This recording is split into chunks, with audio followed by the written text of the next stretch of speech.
타자에게 무언가를 강요할 수 있을 정도로 공부를 잘하는 사람은 절대 아니지만 공부법을 찾기 위해 헤매었고 수능 직전에야 공부법을 똥차렸기에 주제 넘는 이야기를 해봅니다. 딴 건 몰라도 수능은 진짜 논리대로 공부를 해야만 하거든요. 논리는 당위성이 있습니다. 고등학교 공부에서 어려운 것들은 모두 지식이 아닌 능력을 요구합니다.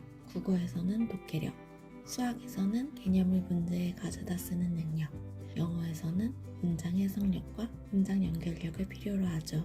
탐구 과목도 마찬가지입니다.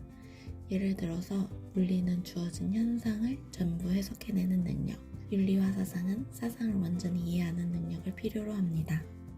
그런데 이 모든 능력의 기저에는 논리가 숨겨져 있습니다. 기준을 잡고 조건 사이의 관계를 따지거나 두 가지 이상의 것들은 범주상의 상대적인 차이를 가지므로 하나를 가지고 다른 것을 추론할 수 있죠. 그렇기에 논리만 기를 수 있다면 전 과목 점수는 그냥 따라옵니다. 전제 조건은 있습니다. 죄송하지만 인강에 너무 빠져서는 안 된다는 것입니다. 제인호 선생님의 수업을 들으면 다른 과목의 본질을 함께 탐구할 수 있습니다. 우선 본질을 파악하면 인강은 부족한 부분만 채우는 정도로 들어야지 완강한다고 생각하면 안 됩니다. 구체적으로 말씀드릴게요. 공부 이렇게 하세요. 먼저 국어는 최인호 선생님 정석 시리즈를 가장 먼저 여러 번 반복하십시오. 문제풀이보다는 독해력을 길러야 할 때입니다. 또한 논리를 기르면 다른 과목은 쉬워지는 기적을 경험할 것입니다. 최인호 선생님 강의도 마찬가지로 완강을 목표로 하기보단 반복과 최하에 초점을 맞추어야 합니다. 영어는 문장 해석력이 뒷받침된다면 영어 첫 문장의 비밀 교재를 공부하세요. 다른 영어 인강들이 필요 없이 영어 문장 연결력에 대한 모든 것을 알 수 있습니다. 영어 인강 들을 시간에 자습하면 성적은 수직 상승할걸요? 수학은 기본 개념서 복습을 한 후 가져다 쓰기 능력을 길러야 합니다. 수학 문제에서 조건과 조건 사이의 논리 구조도를 그리며 빠진 부분은 무엇이 있는지 수정 보완하는 과정을 거치세요. 유명 인기 강사 강의만 열심히 듣는다고 해서 성적이 오르는 게 절대 아닙니다. 수학도 논리로 자습하는 과정이 90이고 인강은 10으로 이용해야 합니다. 탐구 과목은 전 과목 중 인강 도움이 가장 많이 되는 건 맞지만 절대 비율로 자습과 인강이 5대5 정도는 지켜져야 됩니다.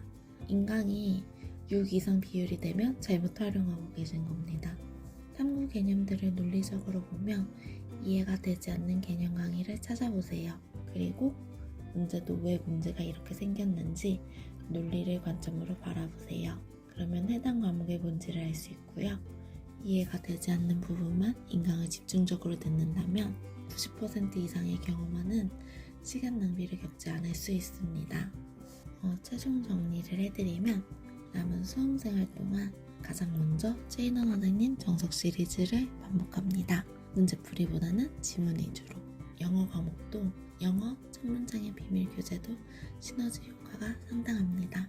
마지막으로 가장 중요한 건 전 과목 모두 인강에 지나치게 의존하기보다는 논리를 적용하면 기적같은 성공은 저절로 따라온다는 것이죠.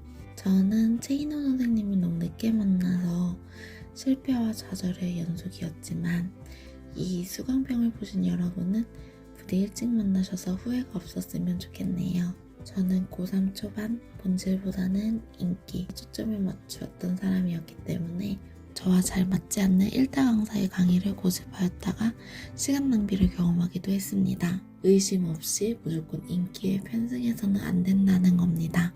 모든 것은 본질이 가장 중요하죠. 저와 수험생활을 함께 겪은 친구들 대부분이 1타 강사의 커리큘럼을 거의 완주했지만 수능에서 처참한 결과를 받은 경험이 있습니다.